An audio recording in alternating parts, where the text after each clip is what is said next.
उसका महत्व और भी ज्यादा है। तो हमारा आज दूसरा दिन है। अपने मन में जितनी कल्पना करनी कर लेना, लेकिन प्रथम रात्रि बीती और दूसरा दिन का जो सवेरा है वो नया प्रकार का रंग, नया प्रकार का रूप, नया प्रकार का परिवर्तन लेके आता है। वो भक्ति रस, वो प्रेम रस हमें अनुभव करना है। वैष्णवजनों, कल सांतन कुंड की परिक्रमा है, कल वहां पाल पड़े हुए हैं। हमने सुना कि श्री महाप्रभु जी की कहीं बैठक नहीं आ रही है कल। इसका मतलब ये नहीं मानना कि महाप्रभु जी कहीं नहीं है। देखो, बैठक का होना एक अलग बात है और महाप्रभु जी का संग होना वो अलग बात है। अपन ऐसा नहीं मान के चलते कि महाप्रभु जी बैठक में विराजते हैं। हमारे हृदय में जो ब्रह्म संबंध रूपी बीज भाव छुपा हुआ है वो भी वल्लभ का ही संबंध है। हम लोग रोज अग्निहोत्र ब्राह्मणों की तरह, वेदांतियों की तरह कर नहीं पाते हैं, लेकिन रोज हमारा अग्निहोत्र होता है। आप कहोगे महाराज रोज अग्निहोत्र कैसे करते हैं? तो मैं बताऊं आपको। ब्रह्म संबंध के साथ जो बीज भाव हमारे हृदय में जो है, जो लीला में से लेके आए हैं बीज भाव, उस बीज भाव रूपी अग्नि में क्या चाहिए? बीज में क्या चाहिए? यज्ञ में क्या चाहिए? अग्नि चाहिए। तो इस बीज भाव में वल्लभ का नाम, वल्लभ का स्मरण रूप अग्नि प्रज्वलित है हमारे में। और अग्नि में क्या चाहिए? समिधा और घी। समिधा माने काष्ठ, होमनी अंदर पधरावानु, होम में जो आहुति डालते हैं वो समिधा। तो समिधा काष्ठ की होती है। अग्नि को प्रज्वलित करने के लिए समिधा चाहिए। समिधा काष्ठ की लकड़ी की होती है, औषधि कहते हैं उसको। तो ये जो हमारी जो तुलसी की कंठी है वो हमारी क्या है? समिधा है। ये तुलसी की कंठी हमारी समिधा है। ये हमेशा अग्नि से, हृदय में हुए विराग्नि से स्पर्श करती रहती है और होम चलता रहता है और हमारा भाव इसमें घी का काम करता है। समझे आप? वल्लभ की विराग्नि हृदय में बीज भाव से विराज रही है। ये कंठी जो है वो काष्ठ का, समिधा का काम करती है और हमारा भाव जो है घी का काम करता है। नित्य विरह की अग्निहोत्र हमारे हृदय में प्रज्वलित रहता है। इसलिए वल्लभी भक्तों को कभी शीतल भाव को प्राप्त नहीं होना चाहिए। मैं मानता हूं कि 100 कष्ट हमें गारंटी से मिलने वाले हैं, रोज मिलने वाले हैं। 100 कष्ट हमको मिलने वाले हैं, लेकिन 1,00,000 कृपा रोज होने वाली है, उसको भूलना मत। क्योंकि ब्रज में आए हैं, यात्रा में आए हैं, पाल में आए हैं, सुविधा असुविधा बहुत प्रकार की हमें होती है, हम समझते हैं। लेकिन अजी रोज 100 प्रकार की तकलीफें हैं तो 1,00,000 प्रकार का आनंद भूलना मत। कल ही मैंने वैष्णव से कहा था रात को सत्संग में कि भाई 2 प्रकार के लोग होते हैं, एक समाधान वृत्ति वाले और एक समस्या वृत्ति वाले। कोई भी घटना घट में घटती है, अरे वो क्यों नहीं आए? कहीं उनका एक्सीडेंट तो नहीं हुआ हो गया? कोई उन्हें पकड़ा के दबा के ले तो नहीं गई होगी? लफड़ा तो नहीं होगा? क्यों नहीं आए? क्यों देर हो गई? और कोई ऐसे होते हैं, कोई बात नहीं, आ जाएंगे, काम होगा ऑफिस में और कुछ काम होगा, आ जाएंगे, क्या उतावल क्या है? और कई जगह तो ऐसे घबराए हुए होते हैं कि पुलिस तक को फोन करते हैं, हमारा घर वाला आए क्यों नहीं है? तो 2 प्रकार के व्यक्ति हमारे वहां रहते हैं समाज में। हम किस प्रकार के वैष्णव हैं? हमारी गिनती ठाकुर जी की सेवा में, काउंटिंग में कितने अपराधी हैं, कितने दुष्ट हैं, कितने रोज अपराध करते हैं, वो बनाना है कि मेरी ये सेवा से, मेरी वल्लभ की कृपा से, मेरे गुरु की कृपा से प्रभु मेरा ये भाव अंगीकार करते हैं, ये सामग्री अंगीकार करते हैं, ये श्रृंगार अंगीकार करते हैं, ये कीर्तन अंगीकार करते हैं, ये गिनती करनी। 2 प्रकार के लोग हमारे यहाँ वैष्णव हैं। एक तो अपने अपराधों की, दोष की गिनती करते हैं और एक करते हैं अपने आनंद की, ठाकुर जी की प्रसन्नता की, ठाकुर जी की स्वीकृति की। हमें वैसा बनना है। दोष की गिनती करना छोड़ दो।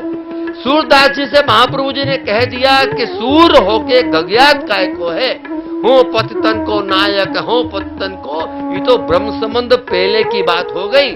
अब तो कछु भगवत लीला जसगा, हमें तो भगवत लीला जस गाना है। अरे इतनी सेवा मेरी इस कलयुग में ले रहे हैं प्रभु। मैं जब सुबह सुबह जाता हूं और वैष्णवों को जब मैं आते हुए देखता हूं ब्रज में से, बैठक जी में से चलते हुए, तो उनका दर्शन करके मुझे लगता है, ईमानदारी से कह रहा हूं, कि मच्छर भले परेशान करे, लेकिन ईमानदारी से कह रहा हूं, जब उन थके हुए वैष्णवों को, श्रमित वैष्णवों को जब मैं देखता हूं, मुझे लगता है मेरे सारे तीर्थ यही हो गए। मुझे सच्ची कह रहा हूं, मुझे बैठकी में जाने को जी नहीं करता। ऐसा लगता है इन भगवतियों को देखा, इस कलयुग में जहां जहां पापाचार, दुराचार, व्यभिचार कितना फैल रहा है, यह वैष्णव अपने 30-40 दिन सारी दुनिया को एक तरफ रख के एक व्रज में एक वेणुनाथ से दौड़े आए हैं। धन्य है ये लोग। इनके दर्शन करता हूं, मुझे लगता है कि मैं सफल हो गया। मैं सच्ची कहता हूं, प्रभु आपको ऐसी दृष्टि मिल जाए कि किसी को जब देखते हो उस समय भी वो जे करते हैं, चंपस करते हैं, जे हंसते, मुझे लगता है वो शायद हो सकता है इसी के चलने वाला मैं हूं तो कदाचित इतना मुंह पे इतनी प्रसन्नता बता न सकूं, हो सकता है। लेकिन ये वैष्णव जब मिलते हैं तभी आनंद में खिल जाते हैं। तो मुझे लगता है ऐसे वैष्णवों को मिलने भी जाना चाहिए, मार्ग में भी बड़ा आनंद आता है मुझे। मैं वास्तव में मेरे पास कोई शब्द नहीं है। जब मैं उनको देखता हूं मुझे लगता है कि थके हुए होंगे, गिरते पड़ते संभलते आते होंगे, लेकिन जब देखते हैं जय हो करते रहे, मुझे लगता है वाह, ऐसे लोगों से पांव छुआना लगता है मैं अपराध कर रहा हूं। मैं सच्ची कह रहा हूं। जैसे कोई ब्रजवासी कोई पांव छूता है तो हमें अच्छा लगता नहीं है, भैया तुम तो गले। आज मैंने अपने इंटरनेट में खोला नहीं, लेकिन ब्लैकबेरी फोन में एक मैसेज आया, उसमें आज हुक डे मना रहे हैं, माने मिलन का दिन पूरे वर्ल्ड में आज के दिन। मैंने उसमें बताया है कि एक दूसरे से जब सेकंड नहीं करते, हाथ नहीं मिलाते, लेकिन एक दूसरे को आलिंगन करके गले मिलते हैं तो उसमें कितने रोग मिट जाते हैं, बड़े बड़े बूढ़े बूढ़ों के। उसकी थियरी लिखी हुई है उसमें, तो उस ब्लैकबेरी फोन में मैसेज में। तो मैंने कहा आज का यूरोप में पूरे वर्ल्ड में हुक डे मनाए, मिलन का दिन। बताओ, हम तो यहाँ मिलन के दिन रोज मनाते हैं, हमारे ठाकुर जी के साथ, हमारे वल्लभियों के साथ, बहुत आनंद आता है। वैष्णवजनों, लाख तकलीफें पड़ जाए और देखो होता है, आप रामायण काल देखो, कृष्ण का समय देखो, इतिहास देखो, जब जब भी यज्ञ हुए हैं, जब जब भी हवन हुए हैं, जब जब भी महान महान कार्यक्रम हुए हैं, तब आसुरी तत्वों ने, दानवों ने आके यज्ञ में विघ्न डालने शुरू कर दिए। हर जगह तो इतिहास साक्षी है, यही तो उसकी कसौटी है। जब पृथ्वी से कोई भी अंतरिक्ष यान जब अंतरिक्ष की तरफ गति करता है तो घर्षण पैदा होता है। पृथ्वी की ग्रेविटी उसको छोड़ती नहीं है, घमासान, आवाज, प्रकाश, घर्षण होता है, लेकिन वो निकल जाता है। उसी प्रकार से जब धर्म काम करते हैं, भगवती कार्य करते हैं, वृक्ष का आनंद लेते हैं, तो सारी संसार की मायाएं हर तरह से नया नया रूप लाके हमें घेरती हैं। इसका मतलब है हम सही दिशा में जा रहे हैं। क्योंकि कसौटीकल बाबा ने कहा हीरो की होते कोयले को क्या कसौटी, उसको तो चाय गर्म करने की रख दो सिगड़ी पे। तो ये देख लो आप, कोई भी संत पुरुष, कोई भी महापुरुष, कोई भी सिद्ध पुरुष जब अपना अनुष्ठान करता है, जब आसन सिद्ध करता है, तो कई प्रकार की आसुरी शक्तियां उसको विघ्न डालती हैं। क्यों डालती हैं? इसलिए नहीं कि विघ्न जीत जाएगा, इसलिए कि उसकी भक्ति, उसकी श्रद्धा, उसका अनुष्ठान, उसका इष्ट का बल कितना है ये देखने के लिए। और हम भी बता देंगे कि वल्लभ का चरण का आश्रय ही नहीं, वल्लभ की कृपा भी हमारे पे कितनी है। समझे कि नहीं मेरी बात आप? कि कई बार होता है, लेकिन कल के मुकाम में भी ऐसा मत मानना कि महाप्रभु जी हमारे साथ। जिस प्रकार ब्राह्मण बाबा ने क्रम बताया, सर्वोत्तम के रूप में, वल्लभ नाम के रूप में, और आजकल तो टीवी में देखते हैं ब्रेक के बाद ब्रेक आती है बार बार। तो ये कल ब्रेक इसलिए है कि वल्लभ के 2 दिन जो झाड़ी भरे उसको मन में स्मरण करके धारण करें, पचाएं, फिर आगे बढ़े। क्योंकि एक साथ भोजन मिलता है तो व्यक्ति सहन नहीं कर पाता है। तो ये ब्रेक इसलिए पड़ी हुई है कि 2 दिन की झाड़ी, 2 दिन की मिश्री, 2 दिन का वल्लभ का स्पर्श, और उसको निभा लें बरोबर, फिर आगे बढ़े। एक दिन के लिए याद तो आवे, आज वल्लभ की आज बैठक नहीं, आज हमारी झाड़ी नहीं, आज हमारी मिश्री नहीं, आज खुले बाल वाली अप्रस नहीं, आज धमा चौकड़ी वाली तूफानी बाल, जिसे बाल मंदिर के बच्चे आप देखो जब खेल करके जाते हैं ना बाहर, तो पूरा बाल मंदिर जो है उनका शिशु विद्यालय तूफान से बोरा होता है। ऐसे हमारी बैठक जब वैष्णव अपनी पधरामनी करके पधारते हैं, पीछे जब भोग धरने जाते हैं तो लगता है कि बाल लीला पूरी हुई जाती है। जैसे स्कूल के शिशु विहार में आप जाइए, बच्चे पढ़ लिख के नाश्ता पानी करके जब जाते हैं तो पीछे से देखो लगे कि बच्चे आए हैं, बिल्कुल आए, पक्की बात है, बड़े बूढ़े नहीं आए, बच्चे ही आए। अब ऐसी प्रकार बैठक जी में जब हम निकलते हैं, भोग धरने के लिए जाते तो लगता है वाह क्या बात है, नातर लीला होती जूनी। बराबर लगता है कहीं केले के छिलके, कहीं सफरजन के छिलके, कहीं कहीं क्या, कहीं क्या, ये धड़ाधड़ मचता है। वाह वाह भाई वाह। मैंने देखा निज में बैठक से लेके झाड़ी भरने तक सारे में बाल लीला, बाल लीला, बाल लीला। अलग अलग संस्कृति के बच्चे आते हैं, पढ़ते हैं, कोई लॉलीपॉप खाता है, कोई चॉकलेट, कोई आइसक्रीम। अलग अलग तरह के लोग आते हैं। पूरी हमारी बैठक जो है बाल लीला से मूल स्वरूप में आ जाती है। ये मैं अन्न ले रहा हूं मैं, लेकिन फिर भी होना ये चाहिए कि भले बाल लीला हो जाए, लेकिन अपन वल्लभ के दास हैं और अपने द्वारा मन वचन कर्म से वल्लभ को श्रम न पड़े, इसका ख्याल रखना अवश्य है। क्योंकि बूढ़ा ब्रह्मा जी प्रकट हो गए एक दिन और बोले द के छुप गए। द का मतलब क्या हो? फिर बोले द, फिर छुप गए, फिर बोले द, फिर छुप गए। तो सबों ने स्तुति करी, भगवान ब्रह्मा जी बताइए द क्या होता है? देखो भाई, द इसलिए बोला मैंने कि जो देवता है वो भोग विलास बहुत करते हैं। इसे द का मत देवताओं के लिए दमन करो, अपनी इंद्रियों पर काबू करो। और जो दानव लोग हैं बहुत दुष्ट व्यवहार प्रजा के साथ, पशुओं के साथ, जनता के साथ करते हैं। उनको कहा द का मतलब दया करो।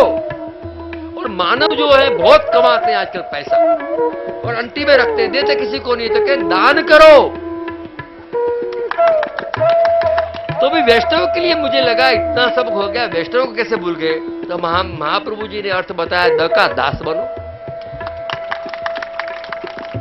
और एक बात और, कई वैष्णव यहां आए हैं, मुझे कहते हैं जैसे आज हमारा जन्मदिन है, तो पहली बात तो ये कि जिनके आज जन्मदिन हो उनके हमारे गोस्वामी परिवार और समस्त परिक्रमा की तरफ से मंगल कामना सब। और जिनके याद नहीं रहे हो, प्रकट हो गए हो, उनको भी शुभकामना है।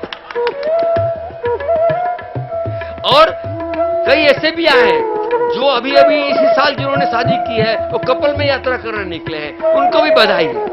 और कई ऐसे भी आए हैं जो सगाई करी, शादी नहीं की है, और बहू को जैसे 6 महीने घर में सिखाते हैं ना, तो ब्रज में लेके आए हैं, उनको भी बधाई। बहुत जल्दी तुम्हारी बहू तैयार हो जाएगी। और कई ऐसे आए जिन्होंने 5-5, 6-6 बार, 31 बार यात्राएं करी हैं, उनको बधाई है कि पुनः उनकी जवानी, पुनः उनका यौवन ब्रज भक्तों का ताजा हो जाएगा। और जो पहली बार कर रहे हैं उनका भी स्वागत है कि देखो ब्रज में करत विहार कैसा आनंद आता है। तो हर बालक को, हर व्यक्ति को मेरी अंतःकरण की शुभकामना है।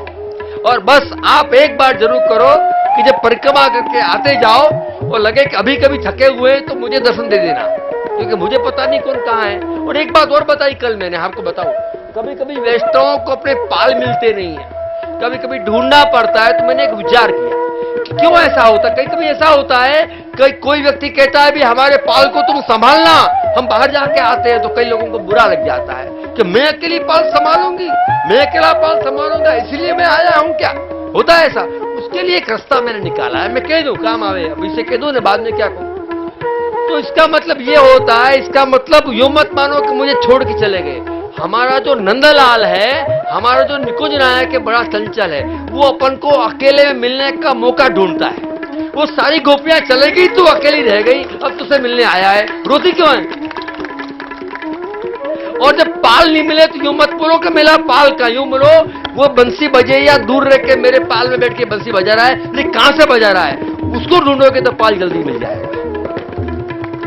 अब कहीं सखी के वहां जाना है, देखा मुझसे वादा करके वहां चला गया, लगता है तुरंत उसका पाल मिल जाएगा। फिर हमारे वहां आना है तो देखो जैसे बेणु बजाता हुआ यहाँ आ गया, यहाँ आ जाओ। हमेशा कन्या को ढूंढते रहो तो सब चीज आपकी जल्दी सुलभ हो जाएगी। एक टिप्स दे रहा हूं आजकल, ब्यूटी टिप्स, रसोई टिप्स, क्या क्या की टिप्स आती है भगवान जाने। मैं तो ब्रज की टिप्स जानता हूं, है ना? नई